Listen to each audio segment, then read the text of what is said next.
Good morning, Jamie. Good morning, Amber. We're back. We made it. Oh my God. We made it through October.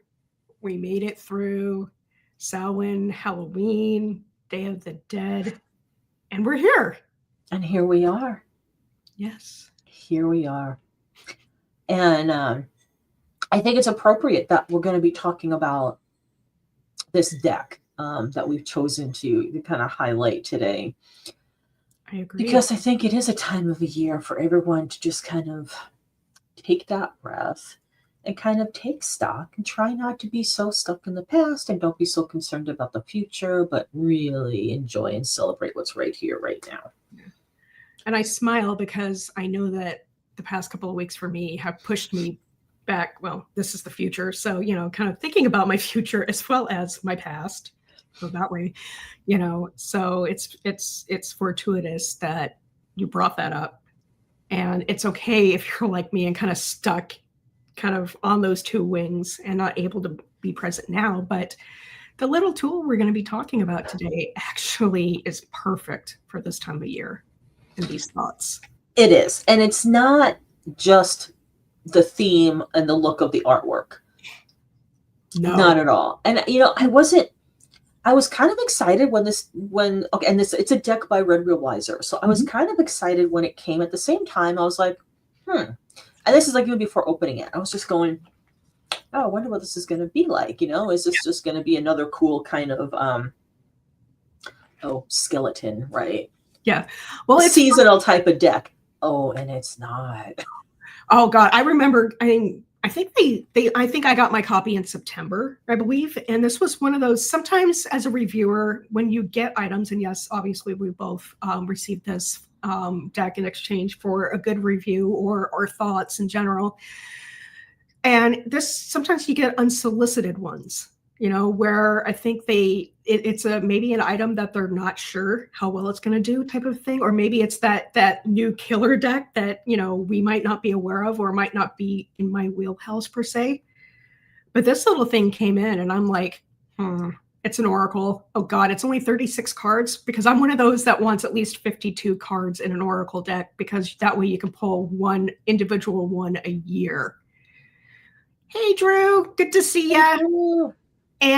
But this little deck, I thought 36 cards. I was thinking, it's probably another Lenormand deck, something along that lines, or a Petite Attila, or some of those other, stranger oracular decks that have a format that's different from tarot.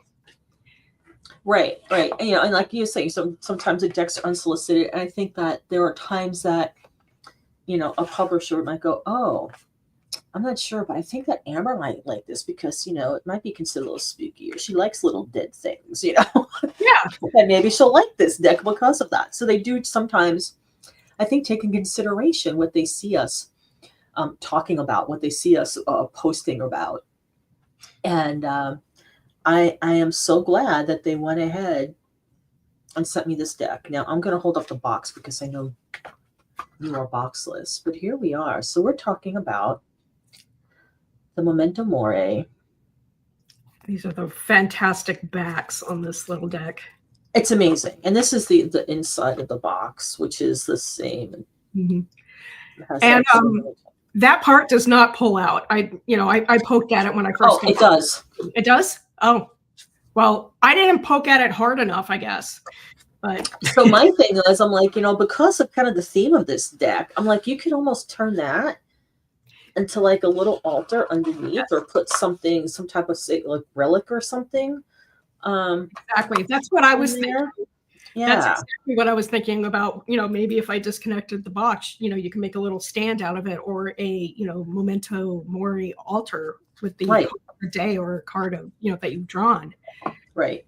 Like I said, you saw I love the backs, and overall, I love the palette that this deck chose.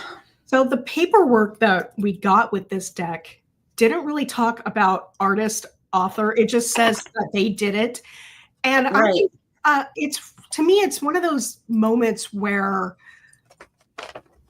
It's interesting for a company. Sometimes companies, with me being both of us being an author and deck creator, sometimes companies will pair artists with authors, or some of them will do, no, you have to be the same person, or, you have to have your own pairing and then submit to us. But in this case, I wonder if it was just something that the folks at RedWheel Weiser's, divination department, or in general, decided, hey, we need something that fills this. And then they just came up with it. Right. And found, collage bits or pieces of stuff, or the art and, in-house artist or something for it, because the art is unique. It's stuff that I have never seen before. And I know we're kind of teasing this out, which is, kind of fun. But basically, like on RedWheel Weiser's site, they say 36 Memento Mori cards are daily affirmations to seize the day and live each moment to its fullest. Contemplating Memento Mori, which is Latin for remember you will die, helps us diminish our fear of death and encourages us to embrace life more fully in the here and now. Each message in the Memento Mori card deck guides us to love those around us more deeply, enjoy our work and daily activities more fully, to see beauty in all things, and embrace fearlessness as we encounter the unknown. So what do you need to focus on to be here now? And then cherish each moment. And that was word for word off of the webpage I'm going to put in chat now. So going in with that, and having a pocket-sized 36 card deck, like here's my modified Shining Tribe deck, but for scale, you can kind of see it's definitely pocket. Yeah, it's, when you're looking into tarot in a tin type size, mini size deck, it's really easy as throwing in a side pocket of something, or in your purse or whatever, backpack.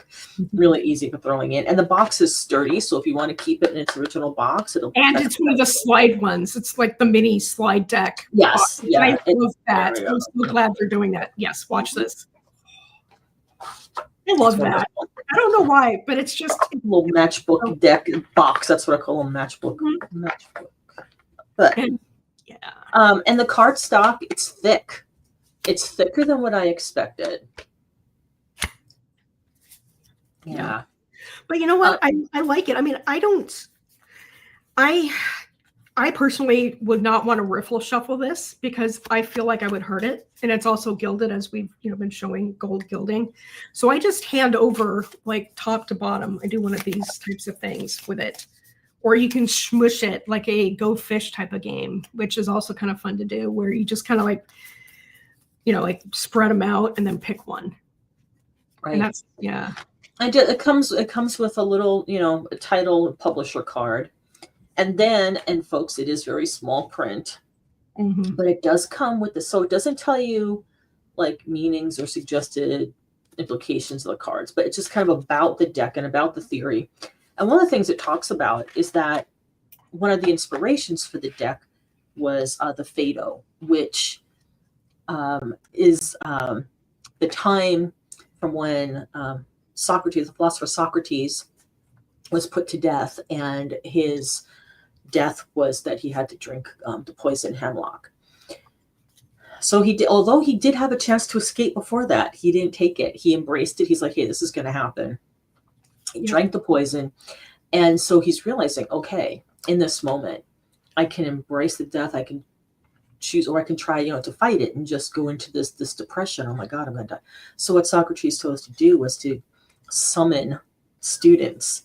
And so his final time was truly living in that moment, and realizing that death is very near, but taking that time, choosing what to do in the present and do something very positive and helpful during that time. Excuse me, by talking to and teaching, using it as a teaching moment.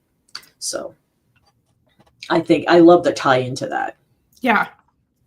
Well, and it goes back to the seize the day and, enjoy every moment. And when we start showing you the messages on these cards, like there's, some of them are kind of generic, like rebirth and renewal or hold space.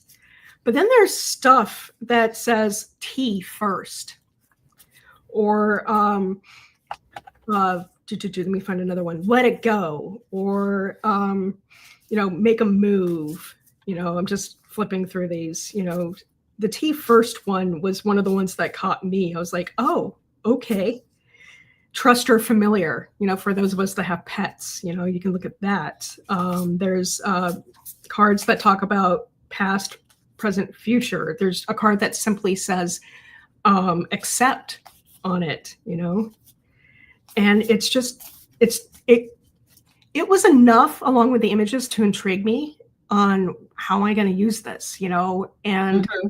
I Right. started just playing it again. Since I'm a tarotist, I started playing with my tarot cards, and I would do 3-card spread, my normal 3-card spread, any position, past, present, future, problem, solution, first step to take, anything like that. And then I would just slap down a card as like, this is the theme, or this is, how I need to interact with in the present. And that was kind of interesting, seeing the two various, not just Right. artwork, but just how that little message from this little pack of cards, there's that accept. This is what we're talking about when we talk about the imagery. Just that little thing changes the meaning. Then when I was recording a episode of Card Slingers Coast to Coast, the podcast I do with Melissa Sinova and Hillary Perry Haggerty, Melissa also got this deck, and she basically said this, and I'm quoting her directly. I've been doing something like, give me a number between 1 and 36, and I'll tell you. Right.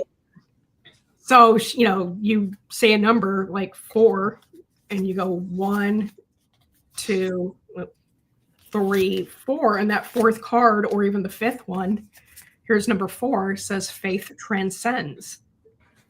So to me, that's a message of, hope, having faith, and allowing whatever your faith is and what it means to you transcend whatever depressions or darkness you might be in, Right. let it lead. And I love it because as you're doing that, I counted out 4, and the 4th card I got was carry hope. Oh, nice. It's just it's a great card. Yeah, I love the rainbowness of it. I mean, they're all skeletons in this deck. So, spoiler alert or warning, you will see a lot of skeletons. And sometimes they're, like this one, which is return. This person's in their coffin just laying around. But this to me, which is perfect, matching my purple shirt today, reminds me a lot of the 4 of Swords card in tarot.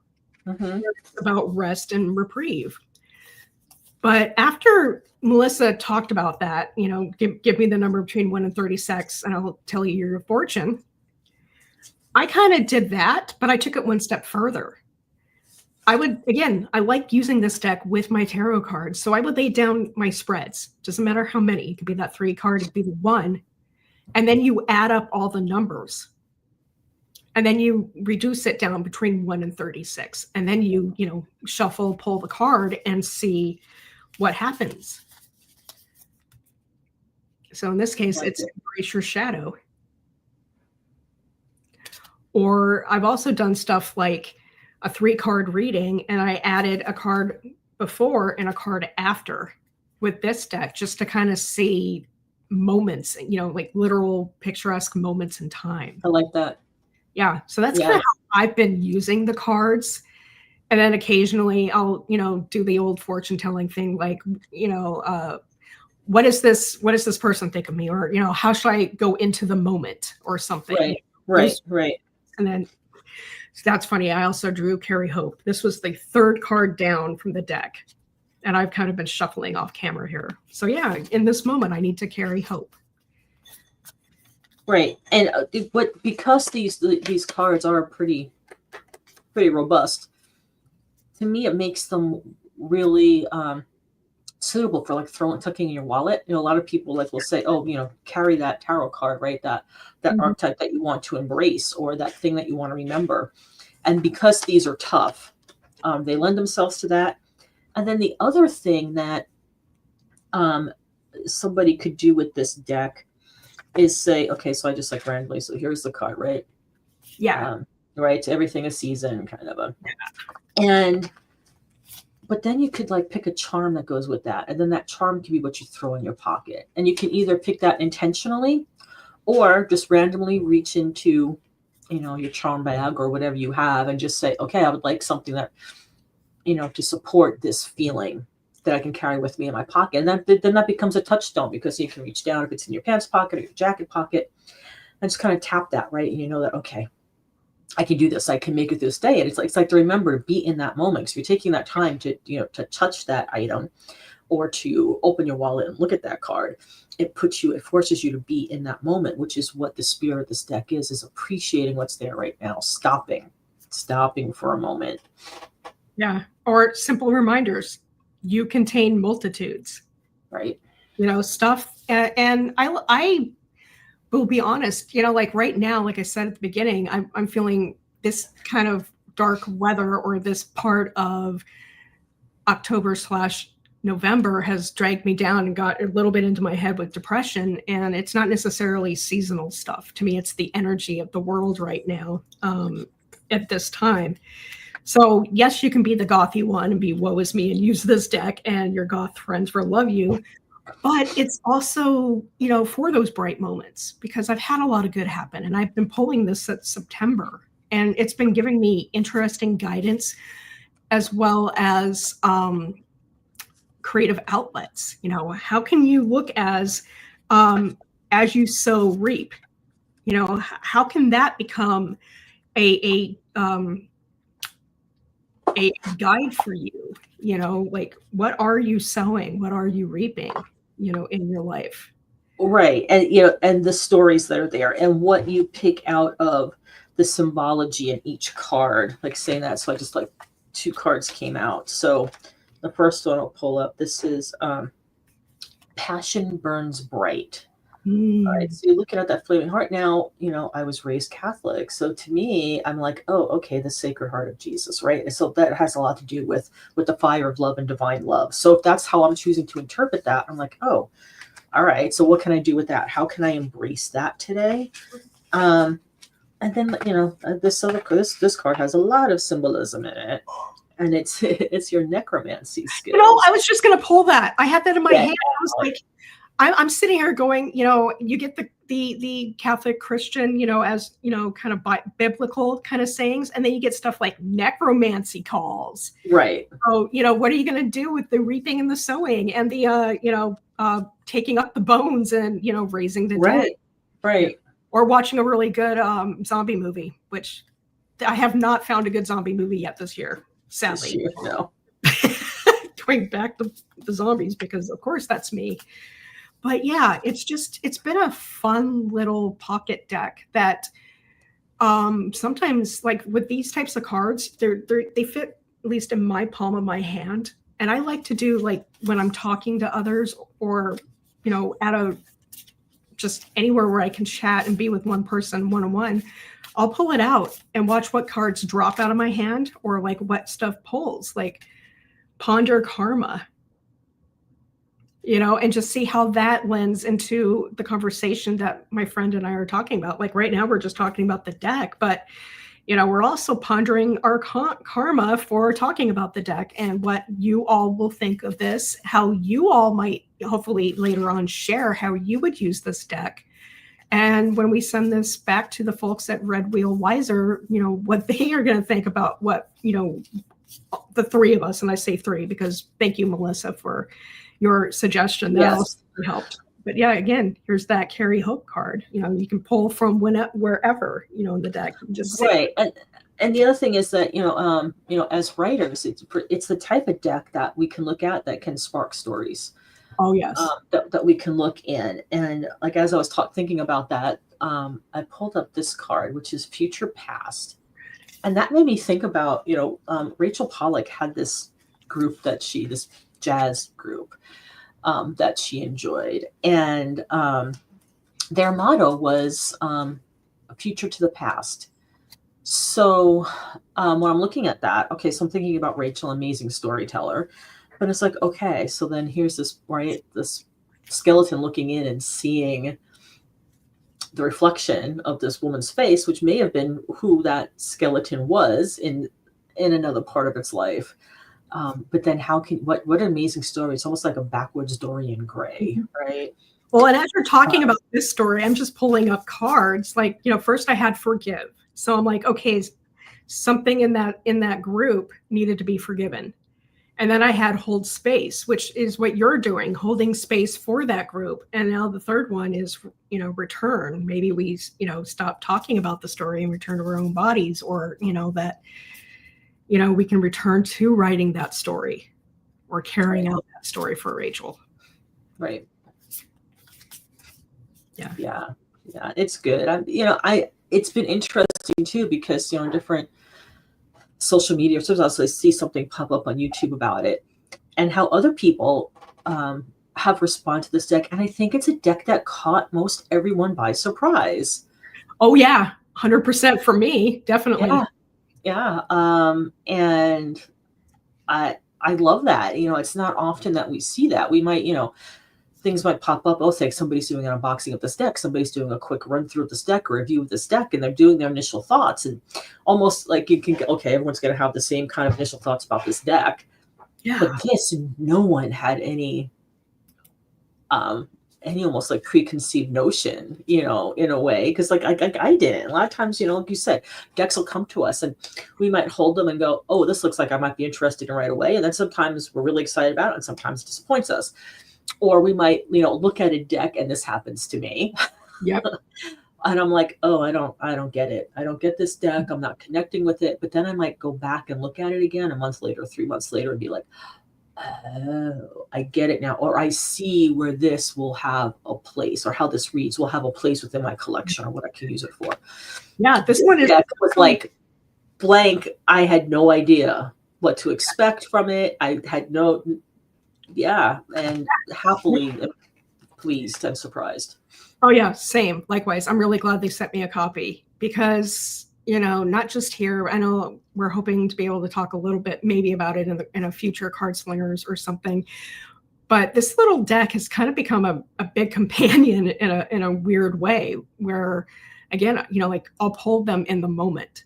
I will pull them alongside my tarot spreads, both the deep spreads, or like the questioning spreads, that like the wonder walk spreads that Rachel used to do, like what is God? You can definitely pull a card from this deck as it falls out, and you get like karma, okay, and I'm sure. Ooh, what is that one again? Let's make music. Yeah, let's make music. God. What a great, ponder karma and let's make music for what is, God, goddess, what is deity. Right. Boom. I mean, just hearing those words, just, sends chills. Mm-hmm. So this was a complete underdog, and none of my local friends knew about it. And when I started showing them how I use this thing, this was before it was out. Thankfully, though, Weiser had their page up and they were taking orders, and I've sold them a couple of extra ones of these, not just because of the imagery, but because of the text and what they say, and the fact that this little 36 cards packs a punch. And of course, now it makes me wonder, going back to Lenormand, putting all these cards out and reading it, like you said, Amber, a story, or right.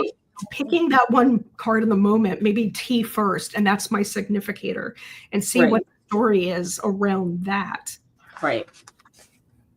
Yeah. And I have done that. That was going to be my next thing, is that I have done that, and that fact of going through, intentionally going through the cards, and going like, okay, this is going to be, I want, so, okay, I'm going to choose Rise, which this is amazing. Oh, God. Corvid, half skeleton, half in feathered. So that's a significant. Okay, so now what's going on around me, right? So very much you can apply Lenormand technique to it. Not meanings by any means, but however, you can apply those techniques of how to read in a square, the full tableau. So it makes it very, very interesting. I think the card that got me into going that this deck is a little bit, more than just small 36 cards with kitschy phrases was this one. Oh yeah. The choose to be present. I mean, that's a skeleton with an iPhone. And I saw that and I went, damn. Not just because of, the presence that you need for this card, but the fact that isn't that kind of like what we're all doing with devices and apps and stuff? We're choosing that over our own bodies, our own forms, our own presence. And I just went, yikes, that's heavy. Yeah. Yeah, absolutely. I'm looking forward to playing with this deck more and more. Yes, same. It's not a cutesy skeleton deck. It's not a spooky skeleton deck. It just is like, okay, so look at right, trust your familiars. I love that it's got the cat and a corvid. A corvid, right. Yeah. And then I love the tea first card because it's not it's not coffee. I'm a tea drinker. But it reminds me of like what you were saying about Socrates, tea first, be in that moment. And this pose is almost like I'm going to enjoy every bit of this tea, and then I'm going to teach you a little bit about the tea or that presence or the things. Right. And when you look at these, the imagery, can be deep because here's a card for forgive. Let's hopefully this will focus. Now look, okay, that's a face. So this is like an angel coming behind with the hands on the shoulders of this being looking for that forgiveness. And it's like that forgiveness is divine. Yes. But it's not, yes, you can look at them very superficially. Of course you can with any divination deck, but yeah, like here's another one. So much more. Like, yes. Reflect on your true face. We have a human head looking up at a skeletal head. Yeah. Which one do you feel is the true face? I mean, there's a lot of the times in when I pull cards, I'll look at the first symbol. And you can go back to our episode 1 where we talk about Jennifer Cooper Stidley's Tarot Disassembled. Thank you. Tarot Disassembled. Brain is not braining yet this morning, y'all. But, where they, she says, one of those symbols, you'll look at it, point at it, and that's your message, the key takeaway. Right. Well, the key that you can apply that to this. Which one of these two faces, hits you and says it's your true one? Like when I was searching for this card, I looked at the skeletal one and I said, my true form is a skeletal being. All of this that you see on screen to me is a pretty wrapper. Everything Amber has is, again, a pretty wrapper, but we are all skeletons underneath. Same color bones, same, well, at different sizes because height and width and all that, but we're all a skeletal in the end. Right. Which then you get to something like this, the universe goes on. Yeah. So just those two cards could, pack a wallop to somebody if you read them, to someone. Yeah. It's fun. Too much fun.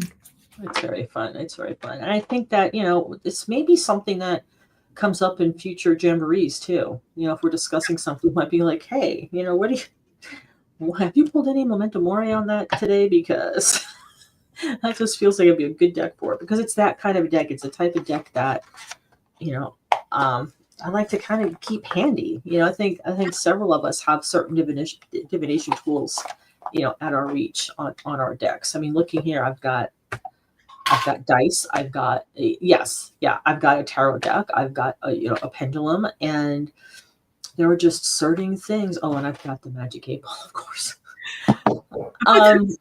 So there are things that and this again it does take up a lot of space. So it could be something you just keep really close to you for a quick. Yeah. And for those of you in the know, either the pocket or the small size of Moonlit Phase bags will fit this little deck perfectly, which, you can put it in a little pouch and then throw that in your bag and it'll be protected.